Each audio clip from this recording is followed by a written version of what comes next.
yang KUHP baru juga. Kalau dulu 30 11. Memang sudah sesuai dengan laporan kami, dan kami juga mengapresiasi sekali penuntut umum. Dakwaannya sangat komprehensif, yang menurut kami juga sudah mewakili kepentingan Pak Jokowi. Jadi mudah-mudahan pembuktiannya juga nanti bisa maksimal, sehingga cepat nanti kita mendapatkan keputusan yang bisa berkekuatan tetap. Bang, ini tadi pembuktian nanti apakah Pak Jokowi akan tadi diminta juga kemarin kami juga baru bertemu langsung dengan Pak Jokowi juga, dan beliau menyatakan siap untuk hadir. Itu tolong dibuktikan dulu di mana saya melakukan pencemaran nama baik, di mana saya melakukan fitnah.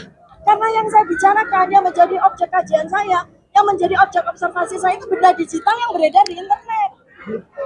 Ya, jadi bagaimana caranya agar Pak Jokowi Dodo itu membuktikan bahwa saya melakukan pencemaran nama baik, bahwa saya telah memfitnah, maka Pak Jokowi Dodo wajib untuk menunjukkan ijazah. Kesimpulan nggak ada sidang, cuma kita serahkan saja. Ya. Jadi bisa dikatakan ini akhir dari sidang pra peradilan.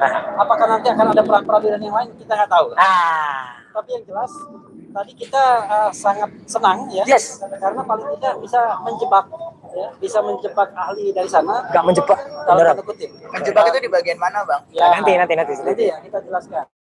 Jadi gini, perdebatan mengenai KUHP lama dan perdebatan yang tidak selesai. Kami dari awal standing mengatakan yang harusnya akan adalah KUHP yang baru. Kenapa? Karena proses penyidikan bagi kami itu sudah selesai, yaitu ketika berkas dinyatakan lengkap atau P21. Tindakan setelah itu ada tindakan tambahan untuk misalnya menyerahkan berkas-berkas dan kemudian melimpahkan termasuk juga para tersangka. Itu bukan bagian dari penyidikan lagi menurut kami.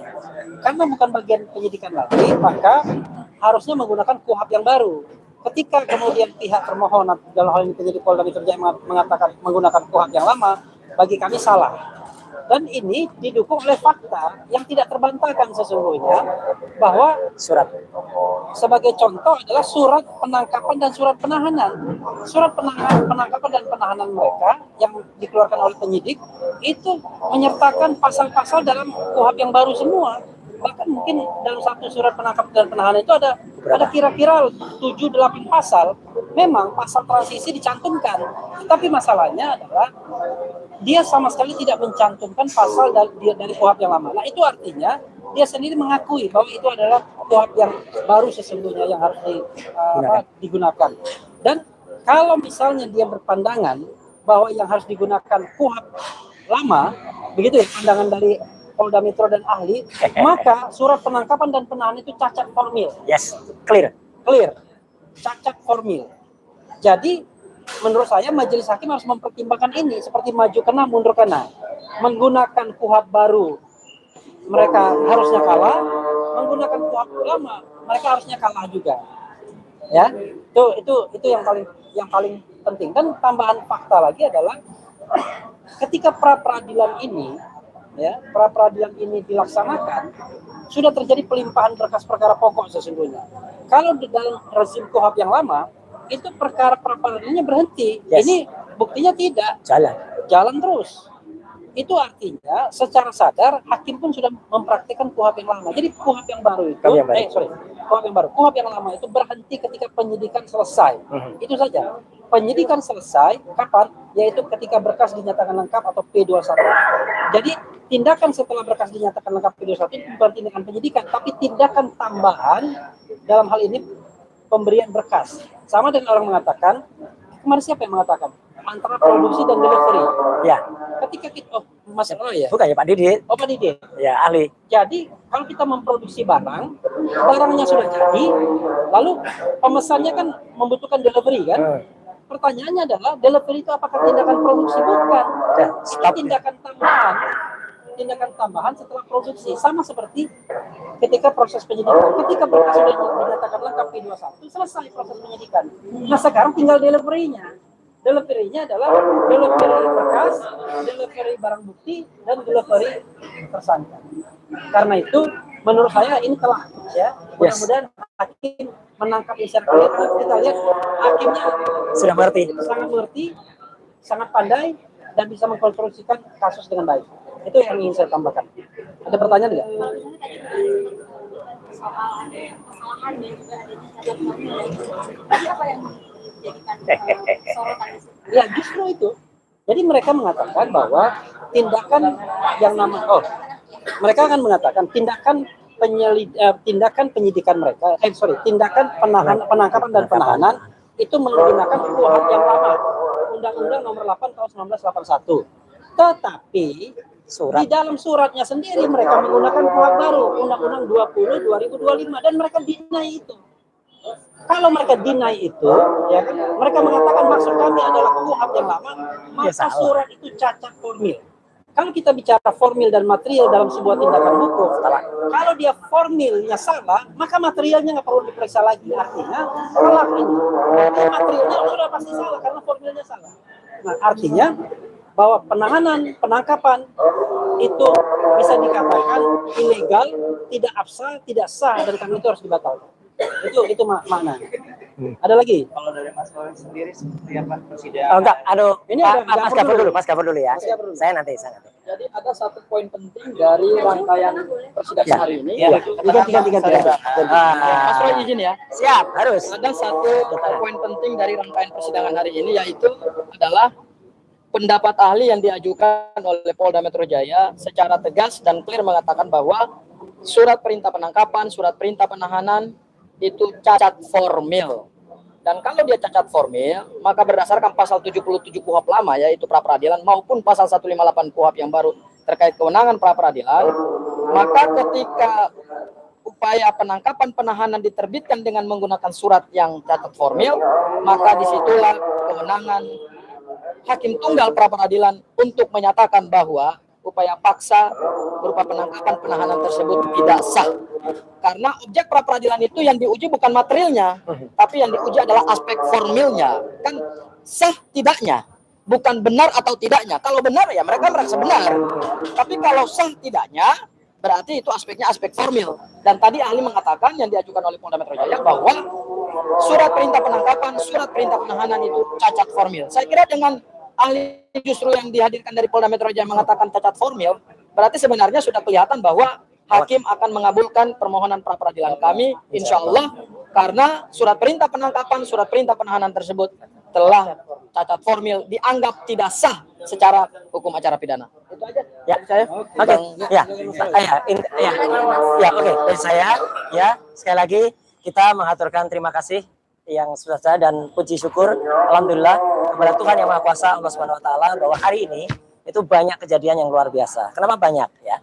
Kita tahu semua seharusnya jadwal sidang itu adalah pagi hari jam 9 seperti biasa. Tapi karena kemarin diputuskan karena ada sidang yang lain termasuk juga ternyata ruangan tadi juga dipakai, ada kasus yang sangat heboh, kasus yang terjadi di Kalibata dengan korban dari teman-teman dari Mata Elang tadi dengan polisi tadi cukup ramai. Saya yang datang jam 1 di sini tadi, saya sudah kembali lagi jam 1, ternyata belum dimulai, baru dimulai setengah 2. Nah itu satu hal yang sangat menguntungkan bagi kami ya, karena saya, Bang Refli, juga Mbak Ayah tadi ya, Bu Soraya tadi juga sempat kita memberikan penguatan dan membersamai Dr. Tifausia Tiasuma yang hari ini mendengarkan dakwaan untuk pertama di Pengadilan Negeri Jakarta Timur. Saya tidak akan komentar tentang dakwahnya Dr. Tifa ya, karena itu nanti tugas dari kuasa hukum masing-masing. Tetapi saya sangat senyum dengan dakwahnya Dr. Tifa. Dan yang kedua adalah ketika di sini, saya berkali-kali juga senyum. Karena ini telak, ya. Sebenarnya ini telak. Ya. Karena harusnya seorang ahli itu dihadirkan, tentu ahli itu tidak akan bisa 100% objektif. Pasti dia berkepentingan terhadap siapa yang mengundang. Dan ternyata ahli tadi, ya Pak Aristo Pangaribuan, itu ternyata justru sangat menguntungkan pihak kami, ya karena menyatakan bahwa surat itu meskipun tadi mencoba dihaluskan itu salah ketik, ya nggak bisa salah ketik ya cacat formil namanya. Kalau formilnya sudah salah, pasti belakangnya juga salah dan itu benar sekali. Tidak hanya pencantuman KUHP baru di dalam surat, tapi juga ada pencantuman kalimat tentang pemeriksaan 1 kali 24 jam dan itu tidak terjadi, tidak ada. Berarti itu bisa dimasukkan juga oleh teman-teman lawyer, baik Mas Refli, Mas Gafur, Mbak Ayah, dan juga nanti teman tim yang lain, Pak Yasina juga, itu ada suatu keterangan palsu atau sikap palsu lah, pokoknya itu. Ya. Dan yang jelas, global dari itu semua, sebenarnya tadi coba ditanyakan oleh Mas Refli dan juga Mas Gafur. Sidang pra-peradilan ini berjalan dan menunda pokok perkara aslinya. Pokok perkara utamanya, kalau dia tertunda, itu berarti menggunakan KUHP baru. Kalau menggunakan KUHP lama, pra-peradilan lah yang kemudian disuruh ditabrak berhenti. langsung jalan. Nah ini jelas. Makanya dengan adanya konsekuensi dari KUHP yang baru ya. Nah saya kemudian menyatakan sekali lagi terima kasih ya teman-teman bisa menilai sendiri ya. Hanya kita tunggu nanti insya Allah ya Pak Hakim Tunggal itu benar-benar menggunakan rasio dan menggunakan akal pikiran yang insya Allah kita doakan semoga beliau benar-benar clean ya dalam menyusun putusan yang nanti insya Allah akan dibacakan pada hari Selasa tanggal 2 Juli yang akan datang. 7 Juli yang akan datang. Jadi saya kira itu, dan tadi ketika saya mendampingi Dr. Tifa ya insya Allah apa yang disampaikan Dr. Tifa itu juga benar-benar bisa lancar ya, karena sesuai dengan gambarnya Dr. Tifa di sini. Nah, ya ini membedah otak, ya membedah otak. Nah, ada dong. Ini tadi saya pakai untuk apresiasi saya terhadap Dr. Tifa, ya dan juga sekali lagi terhadap semuanya. Membedah otak. Oh, membedah otak. Ini juga. Ini kok nggak pakai jilbab? Lah ya, waktu dulu. Wah, itu ya teman-teman semua. Sekian, terima kasih. Ada lagi tambahan? Apa? Yang adanya perbedaan pendapat antara Pak Khosin. Enggak. Insya Allah tidak ada perbedaan. Itu dinamika itu biasa. Ya, saya nanti akan jawab di kanal YouTube yang sama dengan Bang Khosin ketika menyampaikannya. Nanti sore akan saya jawab dan clear. Insya Allah semua beres dan tetap ya sidang saya itu akan tetap dalam koordinasi Tokham. Ya, itu clear ya. Dan nanti yang akan bergabung berkoordinasi lagi saja nggak apa-apa. Bisa suatu klien itu didampingi sampai dengan 1000 pengacara nggak apa-apa. Tapi kan tetap ada leadernya. Itu aja. Jadi leadernya itu yang nanti akan kemudian yang sudah mendampingi. Dan Tokham itu adalah memang yang sudah mendampingi saya semenjak tahun 2022. Jadi bukan bentukan Mas Refli ya. Salah, jangan saling menyalahkan. Saya juga berpesan ya, teman-teman di sini tidak usah saling menyalahkan. Enggak ya? Jangan menyalahkan kami ya, gitu. Jangan menyalahkan kita. Jadi kan berarti enggak ada masalah. Jadi enggak ada apa-apa, itu dinamika biasa. Kalau dalam film G30 PKI, wah yang sama itu kata Bung Karno, lumrah dalam satu revolusi. Ini sebutir zahra yang ada dalam publik ini, lumrah ya. Oke, terima kasih. Terima kasih.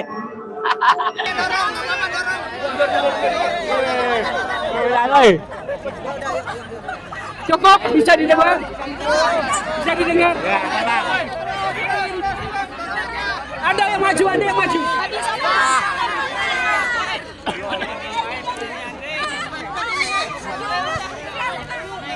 Oke, kawan diam semua. Wawancara, silakan. Ya, Pak, wawancara.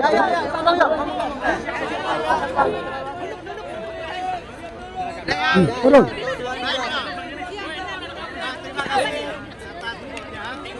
Seperti yang kita ketahui tadi, sempat terjadi perdebatan Joshua. antara hakim, DPU dan kami keberatan tidak diberikan berkat secara lengkap.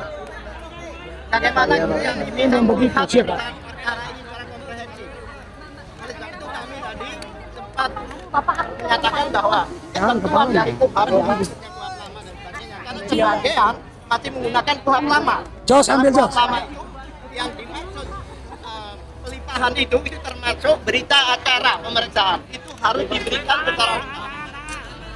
Tetapi faktanya tidak mau memberikan. Oleh sebab itu kita bertanya ada apa ini? Kok disembunyikan? Ketentuannya begitu dilimpahkan surat dakwaan itu harus sama apa yang diterima oleh hakim, apa yang diterima oleh jaksa maupun kami PH perwakilan sebagai terdakwa. Namun kami tidak diberikan akses secara lengkap, tidak diberikan dukungan secara lengkap. Kami sudah kami mengajukan surat 2 kali tetap, dan kemarin jujur pada saat salah satu pihak atau advokat datang ke sana meminta berkas perkara hanya diberikan 1/4, padahal yang kami ketahui itu 1,5 meter itu berkas. Nah, oleh sebab itu ada tanda tanya besar, ada apa ini? Dukungan tidak diberikan pada kami secara fair. Ya kan? Mungkin dilanjutkan oleh Pak Lutfi.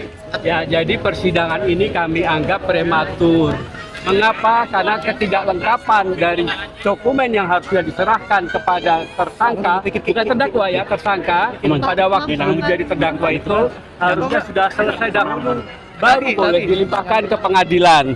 Ya, dengan demikian kami pun bisa menyiapkan segala sesuatunya, termasuk menyampaikan akan mengajukan perlawanan atau tidak di persidangan ini harusnya. Ya, jadi karena ketidaklengkapan itulah kami masih menimbang-nimbang tentang perlawanan. Tapi kami akhirnya setelah mendengar bacaan dari surat dakwaan tadi itu kami bersikap mengajukan perlawanan. Demikian tambahan dan silakan dokter. Dan satu hal lagi, itu pasal itu kan beberapa pasal, tapi isinya itu konsiderannya sama. Ada di dalam setiap pasal unsurnya berbeda dan selalu dikatakan Roy Suryo CS. DKK. Ya, Roy Suryo DKK. Sedangkan persidangan ini ada persidangan Dr. Diva, individu. Selalu dihubungkan dengan Roy Suryo dan kawan-kawan. Itu boleh jika ada pasal keikutsertaan 55 atau 56. Ini tidak ada pasal pesertaan. Oleh sebab itu, itulah nanti yang kami akan lawan dan termasuk persidangan di Jakarta Timur ini. Kenapa demikian? Agak aneh. Kenapa satunya di Jakarta Selatan, satunya di sini? Walaupun Prapis itu juga merupakan persidangan. Kalau memang di sini, seharusnya di sini semua. Itulah salah satu nanti di dalam perlawanan kita. Silakan. Ya, baik ya. Jadi ada 3 hal yang paling utama, paling pokok di dalam dakwaan yang tadi dibacakannya. Pertama adalah berkaitan dengan ilmu saya, ilmu anatomi morfologi yang memang sudah saya sampaikan di dalam INews 29 April 2025. Saya diundang sebagai ahli, di mana di situ saya memberikan penjelasan tentang bagaimana saya melihat dari dokumen yang beredar atau benda digital yang beredar di internet yang banyak orang mengatakan itu sebagai ijazah Joko Widodo. Di situ saya menyoroti hanya satu hal yang menjadi domain saya, yaitu foto, ya. Karena itu saya menggunakan ilmu saya, anatomi morfologi, untuk memberikan penjelasan, ya. Kalau memang penjelasan ini harus dikomparasikan dengan ijazah asli, maka munculkan ijazah asli itu, ya. Sebab yang saya lakukan observasi itu adalah benda digital yang beredar di internet. Kita sama-sama tidak tahu apakah itu dokumen milik Joko Widodo, ya. Pertama itu, dan jelas bahwa tadi disampaikan ya, walaupun oleh Joko Widodo saya dituduh dengan pasal besar ya, yang memang niatnya mau memenjarakan saya bertahun-tahun, yaitu pasal 32 dan 35, yang itu isinya adalah undang-undang ITE yang berisikan dakwaan manipulasi terhadap dokumen milik orang lain atau melakukan manipulasi atau edit agar dokumen palsu menjadi asli. Itu ternyata di dalam dakwaan tadi hanya dikatakan bahwa dasar saya dituduh pasal 3235 itu adalah lisan saya ketika saya menyampaikan tentang ilmu saya. Jadi betul-betul definitif. Ya, di situ di dalam dakwaan itu sama sekali tidak ditunjukkan ya, dinyatakan di mana saya melakukan manipulasi. Yang dipakai itu adalah lisan saya, lisan udah jelas. Jadi itu pasal yang betul-betul sangat sembarangan gitu ya. Ya, jadi pertama adalah kalau foto, saya dengan senang hati akan memberikan penjelasan sejelas-jelasnya di persidangan. Ya, dan foto itu saya tidak lakukan manipulasi sama sekali ya. Jadi intinya nih, di dalam surat dakwaan yang tebal sekali itu, intinya yang dipermasalahkan, yang kemudian Pak Joko Widodo itu mengatakan bahwa saya itu telah menghina sehina-hinanya dan merendahkan serendah-rendahnya, itu adalah ketika saya membicarakan tentang benda digital yang beredar. Ya, benda digital yang beredar di internet yang kita semua tuh melihat. Ya, dan saya juga memberikan penjelasan secara keilmuan saya. Ya, sesuai kompetensi saya sebagai dokter. Jadi pasal ini semua itu tidak ada relevansinya dengan saya. Nah, ada pun tuduhan yang rendah ya, artinya yang tuduhan yang bulanan tahunan, yaitu yang berkaitan dengan pasal pencemaran nama baik dan fitnah, ya, itu tolong dibuktikan dulu. Di mana saya melakukan pencemaran nama baik, di mana saya melakukan fitnah. Karena yang saya bicarakan yang menjadi objek kajian saya, yang menjadi objek observasi saya itu benda digital yang beredar di internet. Ya, jadi bagaimana caranya agar Pak Joko Widodo itu membuktikan bahwa saya melakukan pencemaran nama baik, bahwa saya telah memfitnah, maka Pak Joko Widodo Widodo wajib untuk menunjukkan ijazah aslinya, bukan di sidang, bukan hanya di sidang, tapi juga di publik. Oleh karena itu, karena ini adalah delik aduan juga, pencemaran nama baik dan fitnah, maka Pak Joko Widodo mutlak wajib hukumnya hadir di persidangan, tidak melalui mekanisme seperti yang disampaikan oleh para advokatnya. Ya, demikian teman-teman ya. Jadi saya akan sangat percaya diri untuk memberikan penjelasan tidak hanya di sidang, tapi juga kepada seluruh masyarakat Indonesia. Dan ini alhamdulillah juga ada beberapa media internasional ya. Ini menjadi bukan hanya sekedar publik Indonesia domain, tapi ini menjadi international domain. Jadi hati-hati kepada semua pihak, termasuk kepada jaksa, termasuk kepada hakim. Karena tadi jaksa seakan-akan ingin menyembunyikan berkas perkara, berita acara pemeriksaan. Mereka nekat ngeyel, tidak mau memberikan BAP kepada kami, padahal itu secara undang-undang itu penting sekali. Silakan. Ya, jadi yang namanya berkas perkara itu istilah yang selama ini sudah digunakan dalam KUHP yang lama, yang mana itu bermakna berita acara dan daftar alat bukti yang diajukan.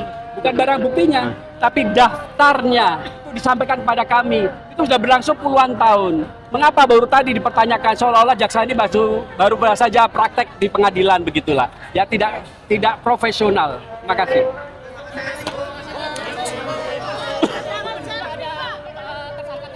Bisa dijadikan tersangka pada Kita ini ya.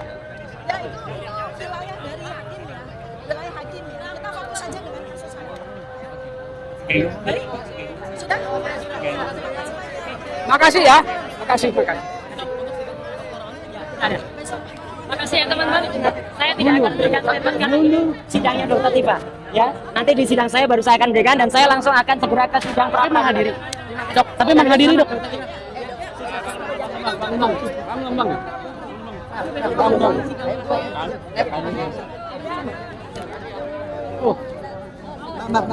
Alat.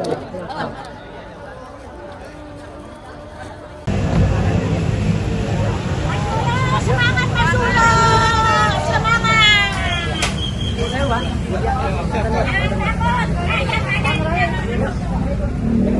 Iya, Pak. Aku udah.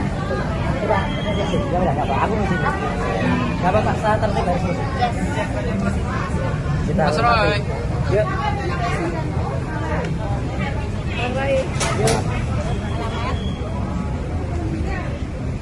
Susah banget masuk. Udah, pakai ini kan, pakai ini kan. Ada belum, ha? Belum ada.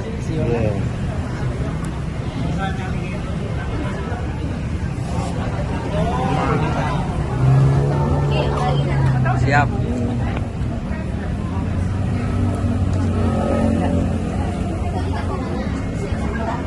Kalau masuk pakai etika. Terima kasih. Ya, terima kasih. Terima kasih. Terima kasih. Mau datang dari mana? Iya.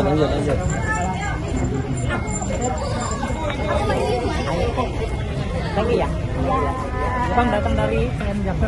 Apa? Datang dari mana? Ya, tadi mampir sebentar tapi nanti balik lagi. Terus ke sini dalam bentuk dukungan ya? Ya, kan kita tetap membersamai dan insya Allah semua akan berjalan dengan lancar bersama. Ya. Sendiri bang? Sendiri? Kan banyak teman-teman. Siap. Tegar. Siap. Tegar. Harus tegar. Ya. Yuk. Ayo.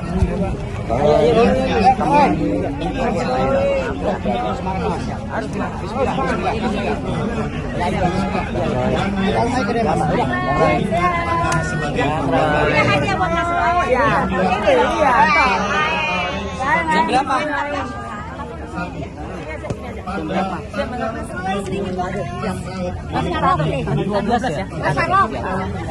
Enggak ada ya telepon ya Pak. Nanti saya akan ke sana. Jangan rame Bang. Ada tiang. Bagaimana? Pak, boleh Pak? Di sini Pak. Tengah Pak. Dosa benar Pak. Pak, dosa benar Pak. Boleh Pak, di tengah Pak. Di tengah Pak. Boleh.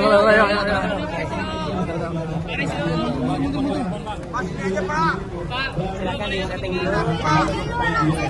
Rapi yuk.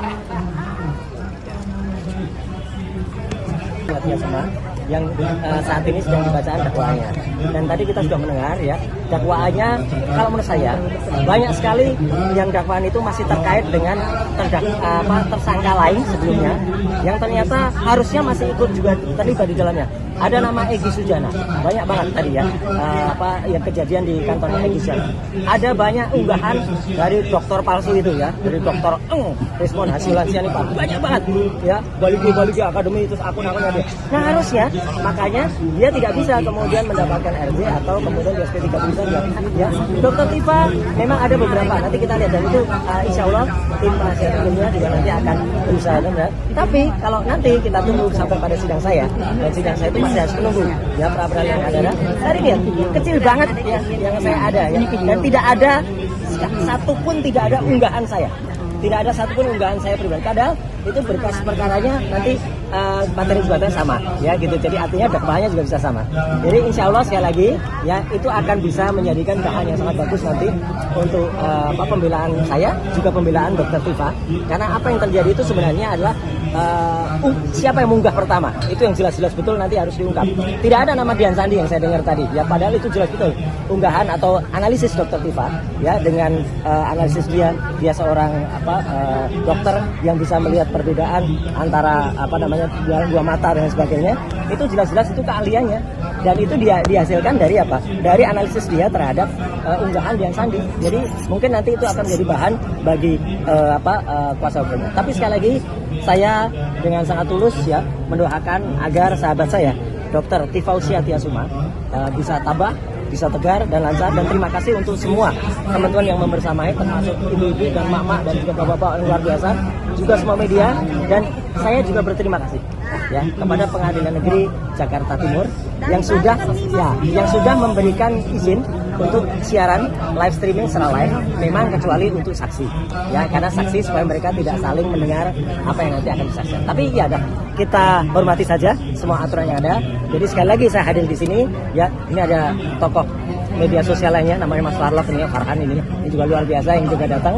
Jadi tunggu acara kami berdua nanti juga ya. Jadi artinya kita turut mendoakan dan semoga ya doa dari kita sesama manusia itu dijabah oleh Tuhan Yang Maha Kuasa, oleh Allah SWT. Amin. Saya kira itu.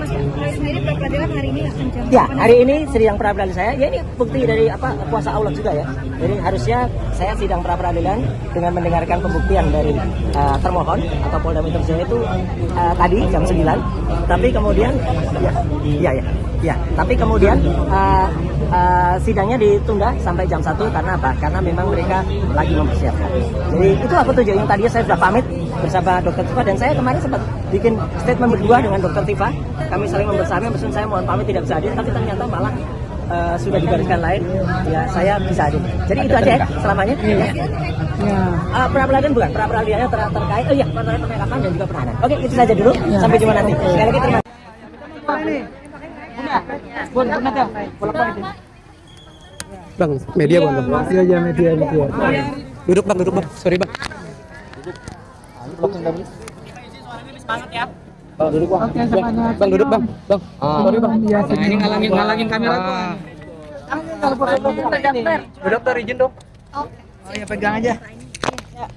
Jangan matain itu ya, jangan matain. Jangan dia bersuara ya, maaf ya. Oke, yuk kamera rolling yuk. Rolling kan. 3, 2, 1. Oke, diam ya. Pemirsa Yusuf, saat ini kami sudah bersama dengan Dr. Tifa dan juga dua kuasa hukum advokat perempuan dari Dr. Tifa, yakni Ibu Nuraini dan juga Ibu Karina. Kita akan berbincang sedikit berkaitan dengan sidang perdana pada hari ini. Apa kabar, dokter? Baik, alhamdulillah. Semangat semuanya, semangat. Oke, izin.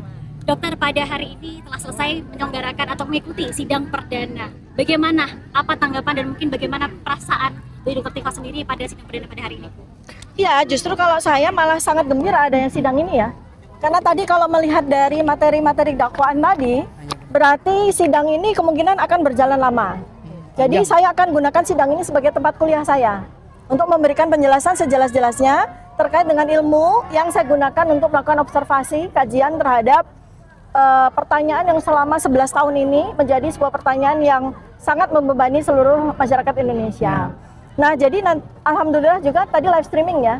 Ya, jadi ini surprise buat kita ya. Ini tanda bahwa ada sebuah iklim yang baru ya, betapa bahwa sidang ini adalah sebuah sidang yang tinggi ya derajatnya ya, kualitasnya. Maka saya juga minta kepada seluruh rakyat Indonesia kita sama-sama belajar. Saya belajar, Anda belajar ya dimanapun Anda berada, agar kita betul-betul mengetahui betapa kompleksnya masalah ini dan menjadi perhatian bukan hanya seluruh Indonesia tapi juga dunia internasional.